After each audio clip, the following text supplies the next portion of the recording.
तो solo levelling के episode 9 में फाइनली जिन्वो को एलिक्सिर ऑफ लाइफ मिल जाता है। जिन्वो सोचने लगता है कि क्या ये चीज उसकी मदर की बीमारी को ठीक कर सकती है। तभी आयन जिन्वो के सामने उस ड्रैगन की बॉडी को ले आता है ताकि जिन्वो उसकी शैडो को एक्सट्रैक्ट कर सके। जिन्वो ड्रैगन से शैडो को एक्सट्रैक्ट कर लेता है। एसिल बोलती है कि इससे तो हम काफी जल्दी अब घर पहुंच सकते हैं, लेकिन जिन्वो को इसी के साथ एक और शैडो एक्सचेंज की एबिलिटी भी अनलॉक हो जाती है। जिन्वो सोचता है कि अब मैं अपनी शैडोज के साथ कहीं से भी जगह एक्सचेंज कर सकता हूँ। जिन्वो एसिल को बोलता है कि सॉरी एसिल, तुम घर वापस अकेले जाओ क्योंकि मैं तो जा रहा हूँ, और वो एक्सचेंज बोलकर वहाँ से जाने लगता है। एसिल कुछ बोलने लगती है कि तभी देखती है कि जिन्वो वहाँ से गायब हो चुका है। तभी दूसरा शैडो वहाँ पर आ चुकी है। अपनी दुनिया में पहुँचते ही जिन्वो काइसल की मदद से अपने घर की तरफ निकल जाता है। दूसरी तरफ हंटर गोगन ही प्लानिंग करता है कि हम हंटर्स की मैजिकल पावर बेट से सभी आंट्स को बाहर निकालेंगे और उसके बाद उनकी कम्युनिकेशन को ब्लॉक कर देंगे। फिर स्पेशल फोर्सेस जाएंगी आंट क्वीन के नेस्ट में और उसे खत्म कर देंगे। जिनचुल बोलता है कि आप इस प्लान को लेकर पूरी तरह से श्योर हो, तो गोगन ही बोलता है कि मुझे नहीं पता, लेकिन हमारे पास बैकअप प्लान भी है कि हम वहाँ से कैसे निकलेंगे। अब वो पूछता है कि वैसे क्या तुम्हारा कांटेक्ट हंटर संग जिन्वो से हुआ?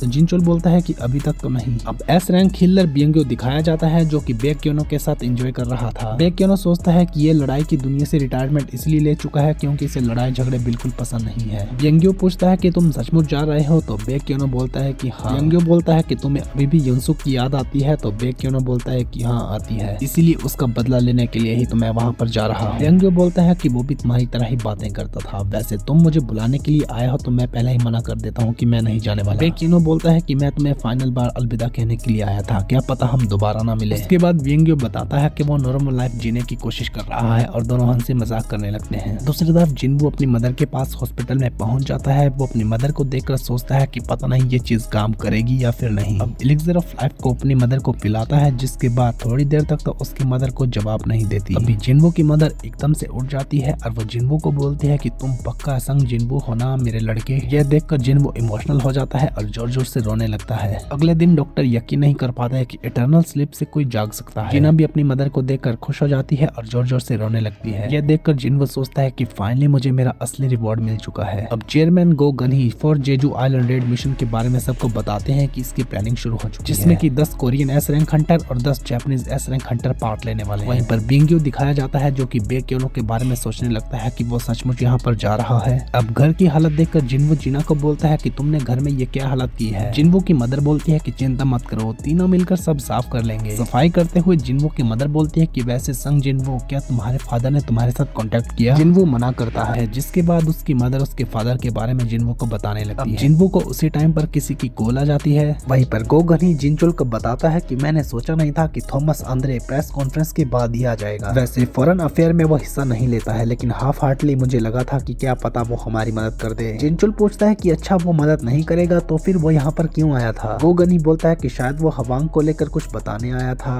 या फिर क्या पता किसी चीज को वेरीफाई करने। वैसे क्या जिन्वो के साथ कांटेक्ट हुआ? अब जिन्वो वहाँ पर आता है और गोगन ही उसके साथ मीटिंग में जेजू आइलैंड रेड के बारे में बताता है और उसे साथ चलने के लिए बोलता है। जिन्वो सोचता है कि ये लेवल अप करने का काफी अच्छा मौका हो सकता है, लेकिन अब वो अपनी फैमिली को याद करके बोलने ही लगता है कि वो नहीं आ सकता कि तभी उसे पावर सेंस होती है। गोगन ही बताता है कि तुम इतनी दूर से ही इन पावर्स को सेंस कर पा रहे हो, ये तो काफी अच्छी बात है। वैसे एस रैंक हंटर्स प्रैक्टिस कर रहे हैं, क्या तुम देखना चाहोगे? 2 एस रैंक हंटर्स हमें आपस में लड़ते हुए दिखाए जाते हैं। वहीं जिन्वो दूर से उन्हें देखने लगता है। चोई जोंगिन भी वहाँ पर आकर उन्हें सभी हंटर्स के बारे में बताने लगता है कि तभी जापानीज एस रैंक हंटर्स भी वहाँ पर आ जाते हैं। चोई जोंगिन बोलता है कि ये जापानीज एस रैंक हंटर्स है और ये उनका मास्टर गोटो रियोजी। वहीं पर जापानीज बात करते हैं कि ये हंटर संग जिन्वो है जो कि अभी अभी एस रैंक हंटर बना है। गोटो बोलता है कि ये तो असासिन टाइप का हंटर लगता है, तो लड़की बताती है कि नहीं ये मेग टाइप का हंटर है। गोटो रियोजी जिन्वो को देखने लगता है और सोचता है कि मेग टाइप का। एक हंटर बोलता है कि ये तो हंटर संग है ना जिसने हमारे मिन्सुंग की बेइज्जती कर दी थी। जाहिन सोचती है कि अच्छा इसी वजह से यहाँ का एटमॉस्फेयर चेंज हो रहा है। जापानीज की एक लड़की बोलती है कि मैं हमेशा ही गोटो रियोजी की फाइट देखती हूँ तो इनकी फाइट मुझे बिल्कुल बच्चों जैसी लग रही है। गोटो बोलता है कि नहीं इतनी जल्दी जज करना बिल्कुल सही नहीं है। नाइट गिल्ड का लीडर ए रैंक हंटर बोलता है कि तुम हमारा मजाक उड़ा रही हो। जाहिन बोलती है कि तुम लोग यहाँ पर कोई प्रॉब्लम क्रिएट मत करो। तभी गोटो रियोजी बोलता है कि सब लोग यहाँ पर हैं तो क्यों ना फ्रेंडली मैच हो जाए, रूल्स तुम लोग डिसाइड करो। गोगन ही बोलता है कि अच्छा आइडिया है, मेग्स की पावर को हम जज नहीं कर सकते इसलिए उनको बाहर निकालना होगा। दोनों टीम से 4-4 हंटर को चूज किया जाता है, जिनमें से कोरियन एस रैंक हंटर थे हंटर चा,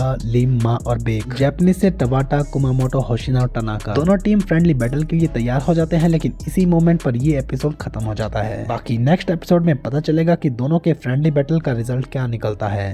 okay guys, thank you so much for watching. यही था आज का एपिसोड। आई होप आपको ये वीडियो पसंद आई होगी। अगर आपको ये वीडियो पसंद आई है तो प्लीज़ मेरी वीडियो को लाइक, शेयर और मेरे चैनल को सब्सक्राइब करें। मिलते हैं नेक्स्ट एपिसोड के साथ, तब तक के लिए बाय बाय।